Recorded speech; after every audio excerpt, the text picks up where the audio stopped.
What's up, everybody? Welcome to the Look Ahead Show here on Tony's Picks with Vegas Al. We're going to break down a lot here for Sunday. This is going to be a good episode. We got tons of NFL. I'm going to break down all 11 games, try to run through them. Try not to go longer than an hour here, but, we'll bang out a lot of picks here. All of the NFL, like I said, all 11 games. Then we'll break down all of the NBA slate tomorrow, a nice NBA slate. And then NHL. Can't forget about the hockey, a little 4-game card. And then we have a little bit of college hoops I'll show. And then some props I'll end it off with for Sunday. So, yeah, I'll start off with how today went. Michigan there, that was an ugly loss. Was expecting more out of Underwood and really what the coaching staff could draw up for him. He missed a couple opportunities downfield. There was guys open, and he just didn't hit them. He looked like the freshman quarterback. Sayings, at least the redshirt freshman, looked a lot more experienced. I could argue has a lot more talent around him. And Ohio State finally got their get-back spot here against Michigan. But, the Vanderbilt money line and +3 there, that was nice. Kind of made up for it a little bit. Break-even day. Pavia played well, a couple picks, but 45 points offense put up.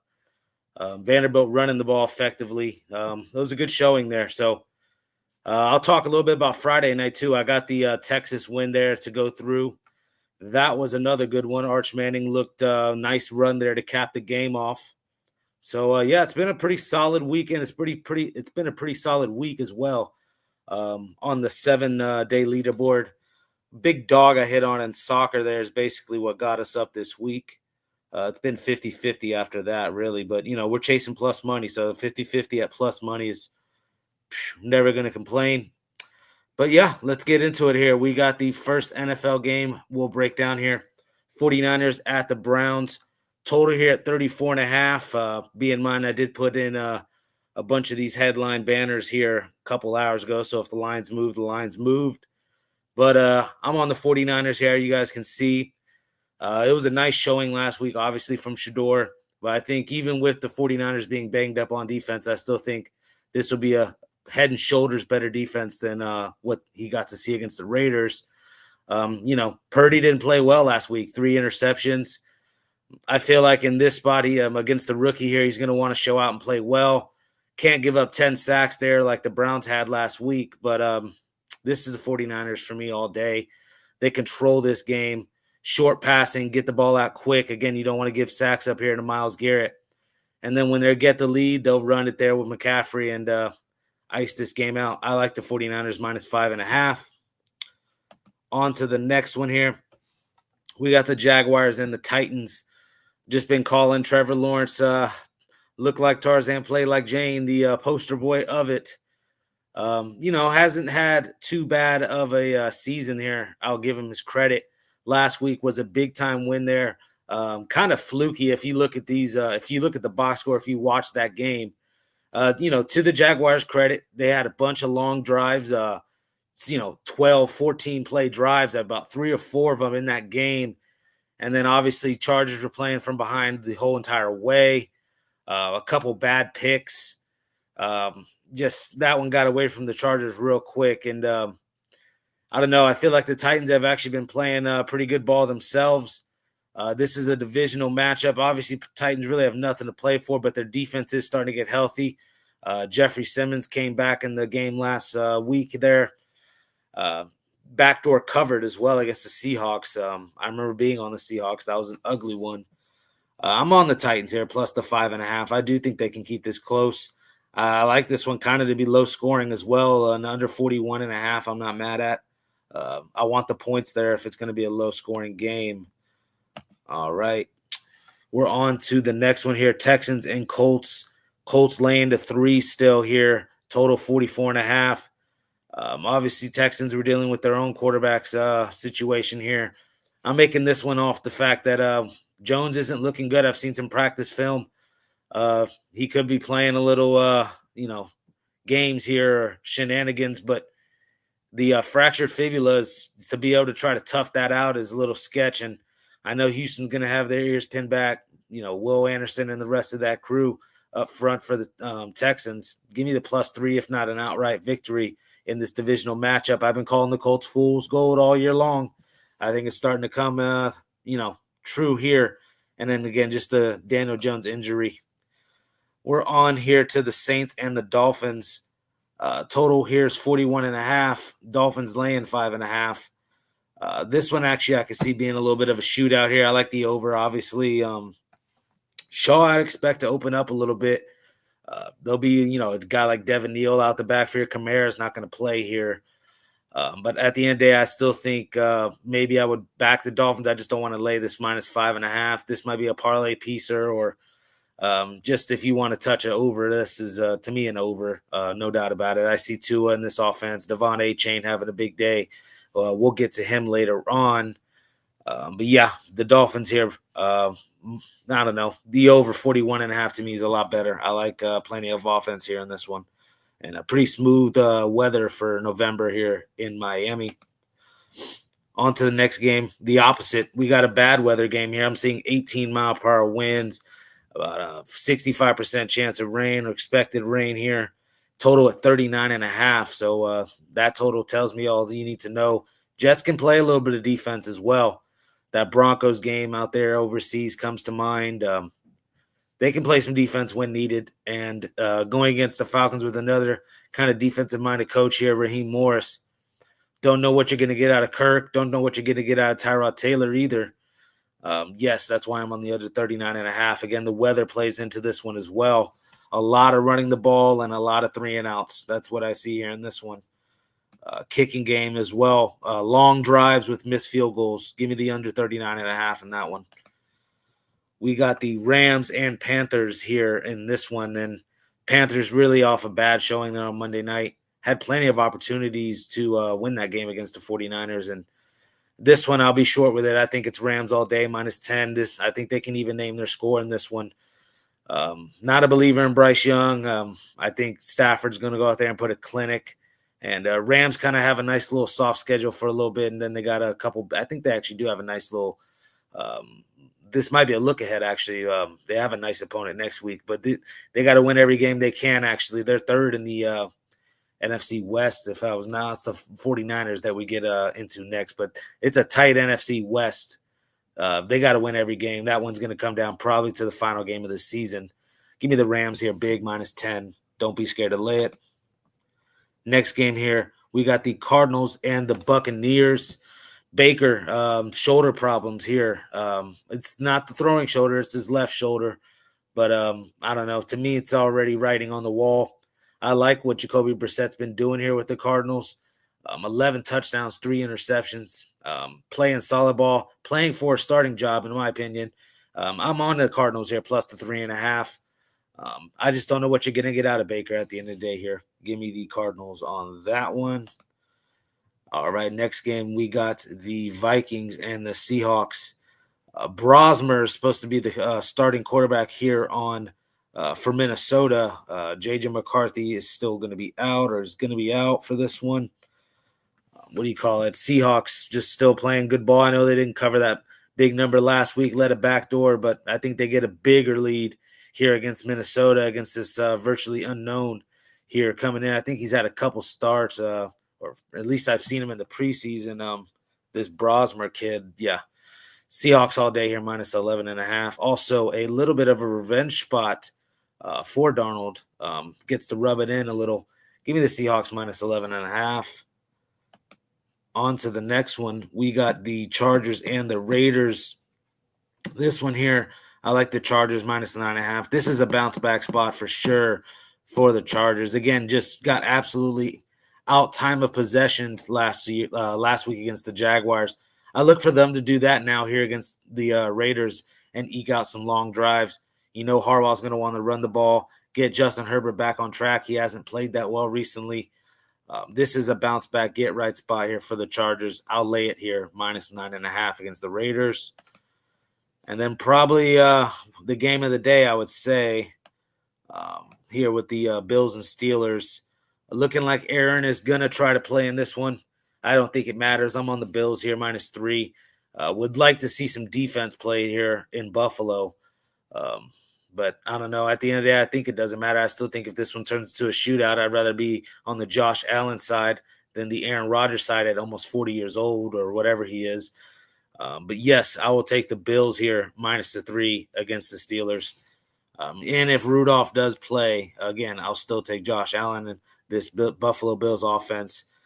Look for James Cook to have a big day and them get this run game going, open everything else up. And then here, the Sunday nighter, what do you got here? Broncos minus the 5.5. Just be sure with this one. I don't like Mariota in this spot here. Broncos just kind of riding high. This was I was trying to get into there here. A couple easy games they have back to back. I think they played the Jets as well or somebody else. I'll look real quick. It was an easy spot here for the Broncos. You hope they don't get a little lackadaisical. 9-2. I know they're welcoming back Surtain as well. Broncos are playing 1 second. Yeah, they play the Raiders again next week, so it was a tough matchup, divisional, but I still think this isn't a look-ahead spot against the Commanders. I think they just handle business. 9 straight. Yeah, I think it's Broncos all day here. I'll lay it's up to 6.5 now as I'm looking at it. So it tells you all you need to know. On to the next now. We got NBA we're going to get into. Now with the NBA, I'm just going to read you guys some injuries here with the first game. We'll start off like that. Jazz here, 11.5-point dogs at home. For the Rockets, Finney-Smith, East, and Van Fleet obviously still out. Adams, game time decision. Kevin Love's out for the Jazz. George, game time decision. Oscar Tshiebwe is going to be game time decision. Yang and Kessler obviously still out. I just keep saying Kessler. He's in the injury report. Yeah, this one I'm laying it here. KD's on the court. I'll take that. Am I rushing to the window now to lay at 11.5 points? No, but I just think, again, still a size or front court advantage with Sengun as well. Yeah, I'll lay it here, minus 11.5 with the Rockets against the Jazz. Right, next game we got the Celtics and the Cavaliers. Celtics here, 7.5-point dogs. That's where I'm at the end of the day. Saw them kind of compete with the Timberwolves. At the end of the day, you look at the Cavaliers, Merrill's going to be out. Jared Allen's going to be out. Larry Nance, Lonzo Ball, Porter game time decision.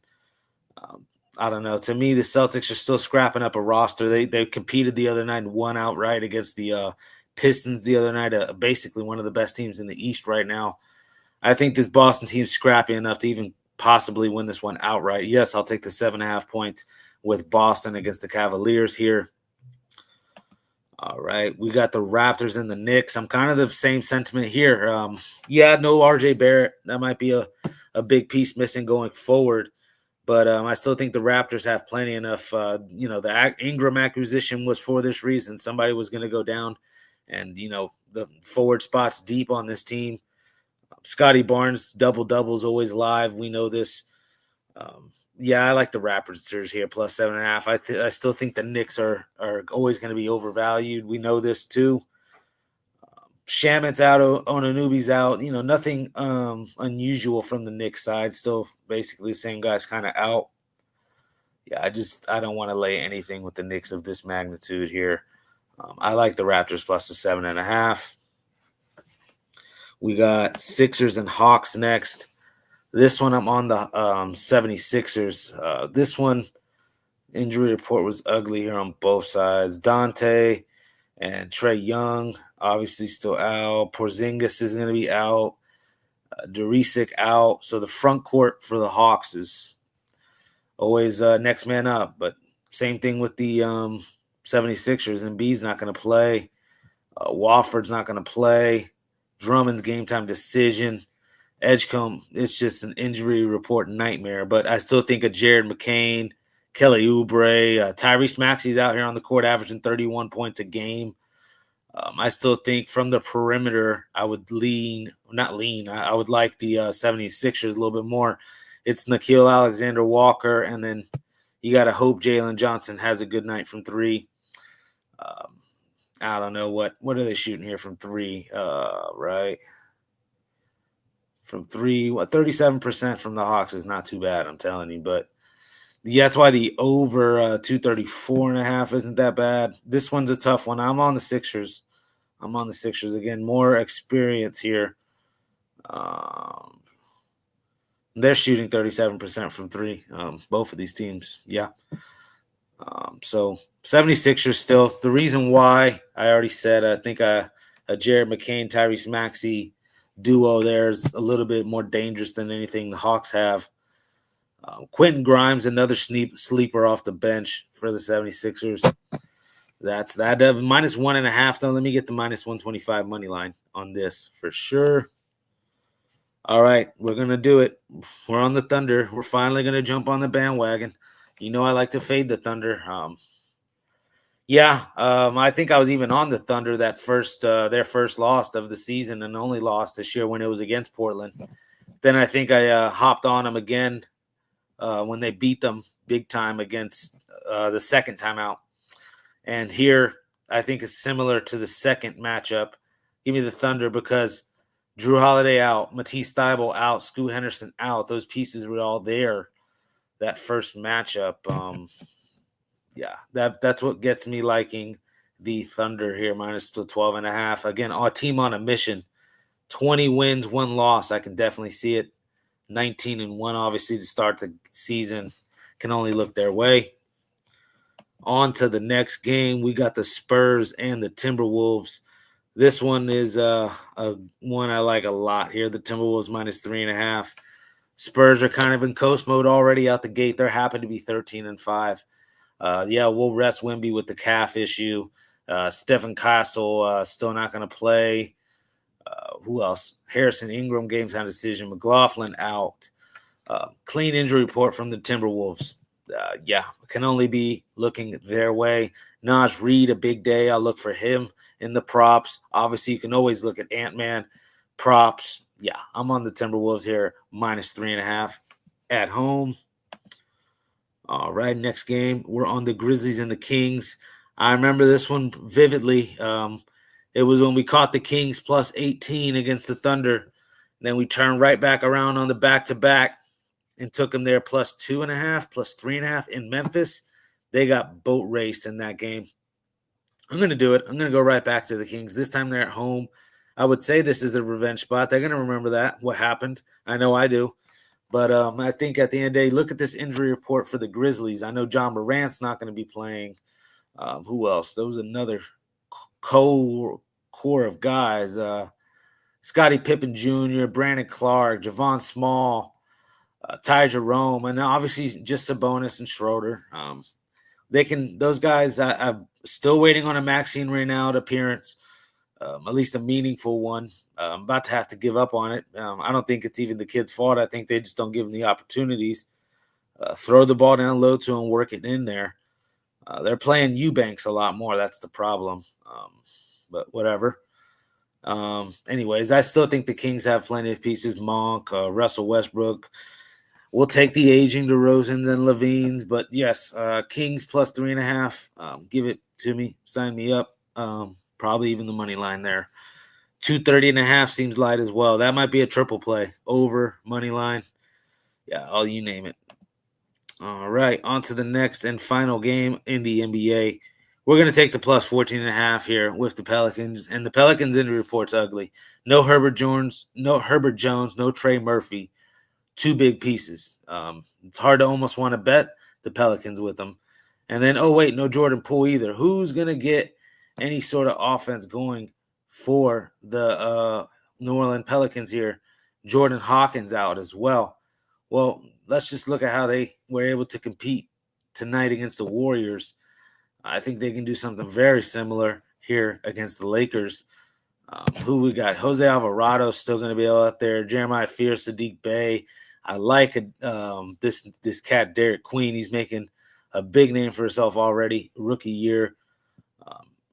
Call me crazy. Missy coming off the bench. McGowan's has seen an increase in minutes, so he might be a guy prop-wise. Bryce McGowan's the kid out in Nebraska. Um, yeah, I know we're having to grab some guys. You don't really know who the heck we're betting on, but plus 14.5 is where I'm at. Seems like way too many points. I get it.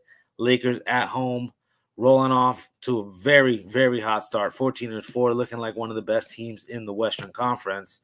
But, yeah, I don't know. I don't want to lay 14.5 points. They do have the Suns up next. Probably a game they care a little bit more about, going up against D-Book, and more of a threat of a team in the Western Conference than the Suns. I hate to think about it that way, but again, I'm not going to want to lay 14.5 points with the Lakers, so I can find any excuse to get on the Pelicans side, and so that's what I'll do here. I'm on the Pelicans plus the 14.5.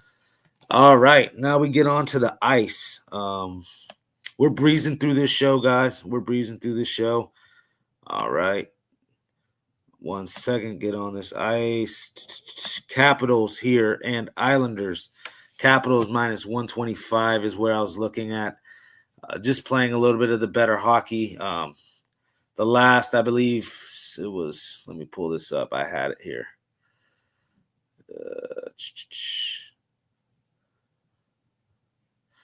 Get my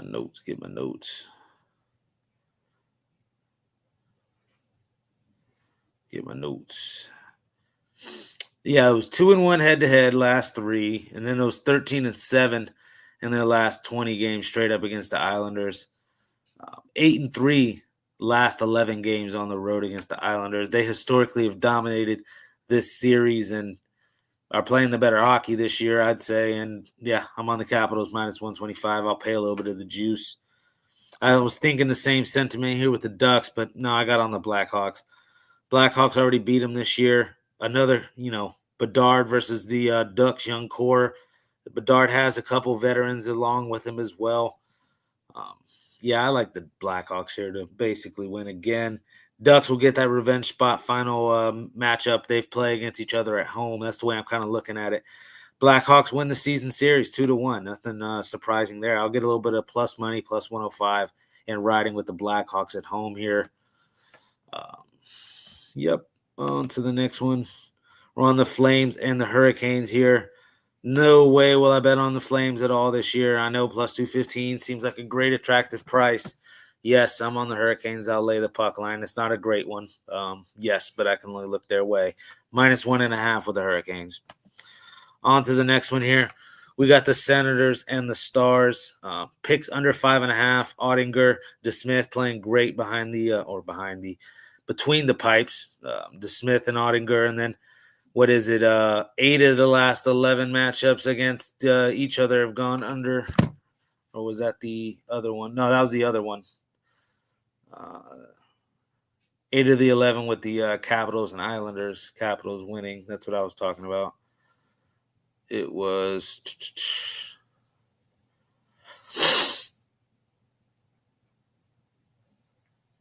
5 out of the last 7 here against the Eastern. I'm sorry, guys. 1 second. That's what it is. It was 8 out of the last 11 games here against the Atlantic Division under. It was 12 out of the last 18 games against each other under. 4 out of the last 6 games just that Dallas has played has gone under. And like I said, the goalkeeping with the Stars, everything pointing to the under in this matchup. On to the next little group of games we got, and it's college basketball. That's right. Wanted some end of the show college basketball picks here. St. Joseph's versus Princeton. I think that one also may get up over the total, but Princeton's going to try to slow it down half court. I think St. Joseph finally improves upon that 26% three-point percentage. A little bit better free throw shooting team, though, St. Joseph's. 81% from the free throw line. When you look at Princeton, 68% from the free throw line, you're thinking Princeton, 68% from the free throw. Yeah, believe it. No way I want to look at Princeton here. I'll be on St. Joseph's to get right, -3. I'll take it. Yale minus the 6.5 versus Vermont. Again, I was high on this Vermont squad, but they've kind of burned me a little bit these past couple times. I'm not mad at fading them here. Yale's been a perennial NCAA tournament type team. They got that one kid back, Townsend. there's some players as well surrounding him on this Yale squad. I'm comfortable laying it here, minus the 6.5 versus Vermont. And then it was San Diego versus Long Beach State. Long Beach State is not very good. Only concern is this line's a little low. I would look money line, minus 120-ish will probably be with San Diego, but I just think they're a little deeper and off to a better start this year as well. And then the final college game I like this one a lot too. Fresno State will lay it. Just getting a better pick of the litter here in the state of California when it comes to recruiting. And then CSU Bakersfield dealing with the offseason scandal. I'm not going to really air out their business here, but you can find out what happened there yourselves. Go Google that. But yes, CSU Bakersfield, their only couple wins have been against non-Division I schools, and then their first 2 wins, and then the last win they didn't even cover against Mississippi Valley State. We know Mississippi Valley State's one of the worst college basketball programs in all of college basketball right now. I'm not impressed with CSU Bakersfield, put it that way. Fresno State 6-2 to start the year. I think they big brother them here. We'll lay the minus 10.5 with Fresno State. All right, here we are. We're at the end of the show, guys. I'll give you guys some props here. First prop of the game, of the little last segment, is going to be Devon Achane over the 79.5 rushing yards here in Miami versus New Orleans. No way I'm backing the Saints defense, aging defense, when you have a guy like Cam Jordan on this defense. If he's even playing serious snaps at this point, I mean, I don't even know. Cam Jordan, oh gosh. DeMario Davis, that aging defense. And there's a reason why they're at the bottom of the league. Devon Achane over 79.5 rushing yards. I think he has a big 100-yard day. Jacoby Brissett over 1.5 passing touchdowns here against the Buccaneers. I think he slices up that Tampa 2 coverage.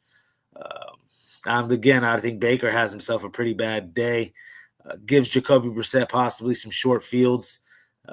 All over the Cardinals, all over Jacoby Brissett, 1.5 passing touchdowns here, even money. And then again, I think Stafford has himself a clinic against this Panthers defense. Possible another situation, getting some short fields here against the Panthers and Bryce Young. He may turn it over as well. Get a little bit of plus money here for him to get 3 touchdown passes. I think 1.5 is a little juiced. If you want to just say 2, I'm not mad at you, but I'm trying to get some plus money at least with him. And then the final one is I'll lay a little bit of juice to minus 120 with Justin Herbert to get 2 passing touchdowns here. A get right spot. Last couple weeks hasn't played great. This is a spot here that they also try to put some drives together. We saw what we were talking about earlier on in the show, how they played against Jacksonville. Justin Herbert get right spot, over 2 touchdown passes here, minus 125. And there you have it. That's the show. All the picks for Sunday, guys. Of course, go check out the morning show here coming up next day. We will break down some more college basketball. Only so many games I can get to here. I got to all of the main ones, all of the NFL, all of the NBA, all of the NHL, a few college winners, a few props in the NFL for you guys. Check out what we have on Tony's Picks and make tomorrow a winning day, guys. Best of luck. Peace.